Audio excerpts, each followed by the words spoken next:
ನಮಸ್ಕಾರ ಸ್ನೇಹಿತರೆ, ನಾನು ಅಶೋಕ್ ಕುಮಾರ್ ಶೀಲವಂತ್. ಇವಾಗ ನಾನು ಏನು ಕೋಳ ಗ್ರಾಮದಿಂದ ಏನು ಶ್ರೀ ಸಿಮೆಂಟ್ ಕಂಪ್ನಿ ಇದೆ ನನ್ನ ಹಿಂದ್ಗಡೆ, ಇಲ್ಲಿಂದ ಡೋಣಗ ಗ್ರಾಮಕ್ಕೆ ಹೋಗ್ತದೆ ರಸ್ತೆ.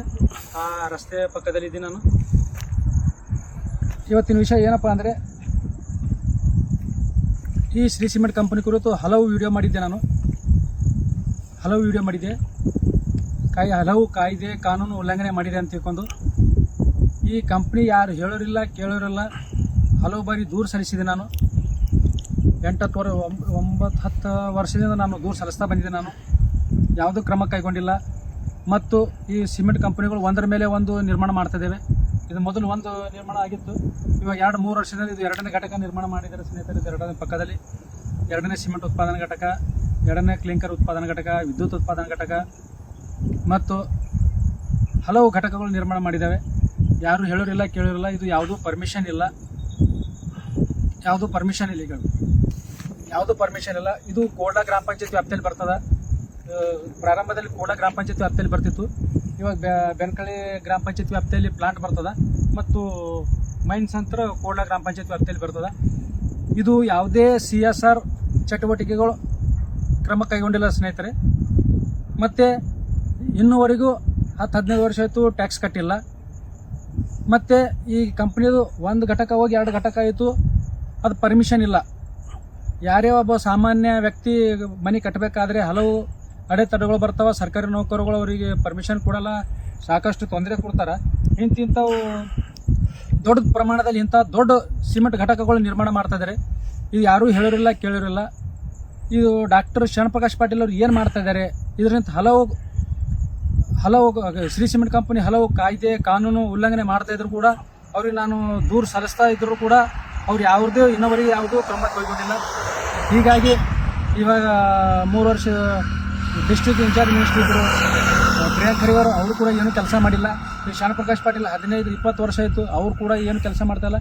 ಕಂಪ್ನಿಗಳು ಬರ್ತಾ ಇದ್ದೇವೆ, ತಮ್ಮ ಮನಸ್ಸಿಗೆ ಬಂದಾಗ ನಿರ್ಮಾಣ ಮಾಡ್ಕೋತಾ ಇದ್ದಾವೆ, ಲಾಭದಲ್ಲಿ ಗಳಿಕೆ ಮಾಡ್ಕೋತಾ ಇದ್ದಾವೆ.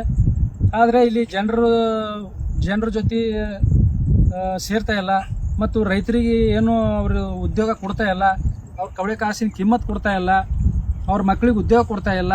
ಮತ್ತು ಒಂದು ವೇಳೆ ಉದ್ಯೋಗ ಕೊಟ್ಟರೆ ಆ ಸಂಬಳ ಕೊಡ್ತಾ ಇಲ್ಲ, ದನ ದುಡಿಸ್ಕೊಳ್ತಾ ಇದ್ದಾರೆ.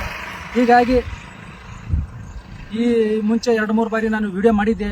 ಈಗ ಹಲವು ಬಾರಿ ಮತ್ತು ಇನ್ನೂ ಕೆಲವು ವಿಡಿಯೋಗಳು ಮಾಡ್ತೀನಿ ನಾನು, ಕೆಲವು ಬಿಟ್ಟು ಹೋದಂತ. ಇದು ಏನಿದು ಇಲ್ಲಿಗಲ್ ಸಿಮೆಂಟ್ ಕಂಪ್ನಿ ಅದು ತೋರಿಸ್ಬೇಕಂತ ಬಂದಿದ್ದೀನಿ ಸ್ನೇಹಿತರೆ ನಾನು. ಇದು ಒಂದು ಘಟಕ ಇತ್ತು ಮೊದಲನೇದು, ಆಮೇಲೆ 2ನೇ ಘಟಕ ಅದ. ಯಾವುದೇ ಒಂದು ಘಟಕ, ಯಾವುದೇ ಒಂದು ಕಟ್ಟಡ, ಯಾವುದೇ ಒಂದು ಯಂತ್ರೋಪಸ್ಥಾಪನೆ ಮಾಡಬೇಕಾದ್ರೆ ಗ್ರಾಮ ಪಂಚಾಯತಿ ಪರವಾನಗಿ ಪಡಿಬೇಕು ಸ್ನೇಹಿತರೆ. ಕಡ್ಡಾಯವಾಗಿ ಗ್ರಾಮ ಪಂಚಾಯತಿ ಪರ್ಮಿಷನ್ ಪಡೆಯಲೇಬೇಕು. ಅದು ಸೆಕ್ಷನ್ 64 ಪ್ರಕಾರ, ಕರ್ನಾಟಕ ಗ್ರಾಮ ಸ್ವರಾಜ್ ಮತ್ತು ಪಂಚಾಯತ್ ರಾಜ್ ಅಧಿನಿಯಮ ಪ್ರಕಾರ 64 ಪ್ರಕಾರ ಕಟ್ಟಡ ಪರವಾನಗಿ ಪಡಿಬೇಕು. ಸೆಕ್ಷನ್ 66 ಪ್ರಕಾರ ಯಂತ್ರೋಪಕರಣ ಸ್ಥಾಪನೆ ಪರವಾನಗಿ ಪಡಿಬೇಕು. ಮತ್ತು 202 ಪ್ರಕಾರ ಟ್ಯಾಕ್ಸ್ ಅಗ್ರಿಮೆಂಟ್ ಮಾಡ್ಕೋಬೇಕು, ಟ್ಯಾಕ್ಸ್ ಫಿಕ್ಸ್ ಮಾಡಬೇಕು. ಹಲವು ಕಾಯ್ದೆ ಕಾನೂನುಗಳಿವೆ ಸ್ನೇಹಿತರೆ.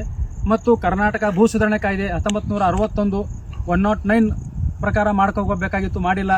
ಮತ್ತು ಹಿಂದಿನ ಸಹಾಯಕ ಆಯುಕ್ತರಾದಂಥ DK ರವಿ ಅವರು ಪೂರ್ತಿ ಗೌರ್ಮೆಂಟ್ ಲ್ಯಾಂಡ್ ಮಾಡಿದರು. ಆ ಪೂರ್ತಿ ಗೌರ್ಮೆಂಟ್ ಲ್ಯಾಂಡ್ ಎಣ್ಣೆ ಮಾಡ್ಕೊಳ್ಬೇಕಾಗಿತ್ತು.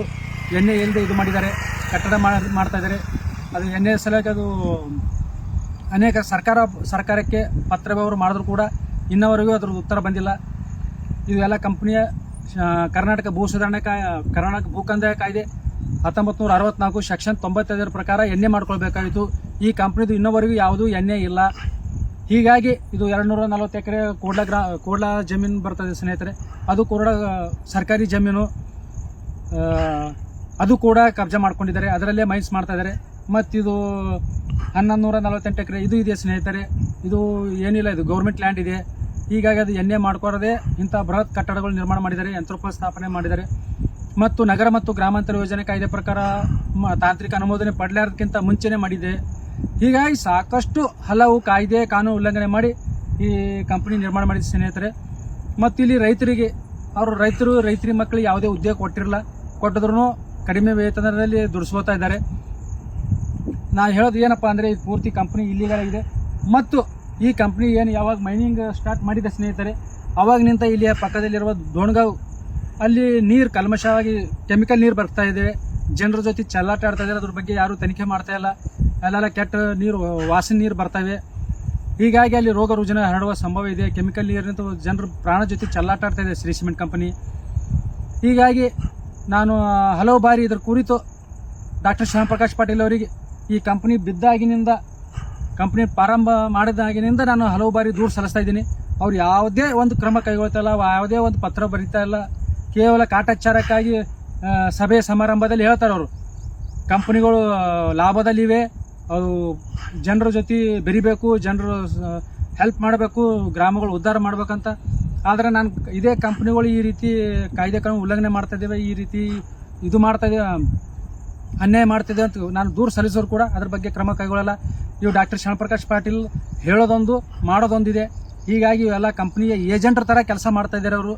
ಇನ್ನೂ ಹಲವು ಬಾರಿ ಕೊಟ್ಟಿದ್ದೀನಿ, ದಾಖಲೆ ಸಮೇತ ನಾನು ತೋರಿಸ್ತೀನಿ ನಿಮಗೂ. ಅವ್ರಿಗೆ ದೂರು ಸಲ್ಲಿಸಿವು. ಯಾವೊಬ್ಬ ಅಧಿಕಾರಿಯಾಗಲಿ, ಯಾವೊಬ್ಬ ಜನಪ್ರತಿನಿಧಿಗಳಾಗಲಿ ಇದರ ಬಗ್ಗೆ ಕ್ರಮ ಕೈಗೊಂಡಿಲ್ಲ. ಈಗಲಾದರೂ ಸರ್ಕಾರ ಎಚ್ಚೆತ್ತುಕೊಳ್ಬೇಕು, ಇದು ಕ್ರಮ ಕೈಗೊಳ್ಳಬೇಕು.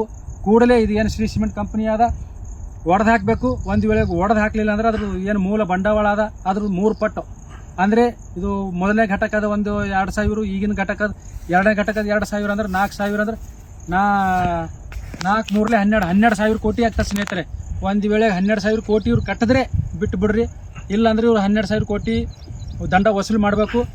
ಮತ್ತು ಇವ್ರಿಗೆ ಏನದ ಕರ್ನಾಟಕ ಭೂ ಕಂದಾಯ ಕಾಯ್ದೆ 1964 ಸೆಕ್ಷನ್ 96 ಪ್ರಕಾರ ಭೂ ಕಂದಾಯ ಬಾಕಿ ಅಂತ ವಸೂಲಿ ಮಾಡಿ ಇದು ಏನು ಕಂಪನಿ ಹೊಡಿಲಕ್ಕೆ ತಗೊಳ್ಳೋ ವೆಚ್ಚ ಅವ್ರ ವಸೂಲಿ ಮಾಡ್ಬೇಕಂತ ನಾನು ಈ ವಿಡಿಯೋ ಮೂಲಕ ಕೇಳ್ಕೊತೀನಿ ಸ್ನೇಹಿತರೆ. ಅಲ್ಲಿವರೆಗೂ ಜೈ ಭೀಮ್, ನಮೋ ಬುದ್ಧಾಯ.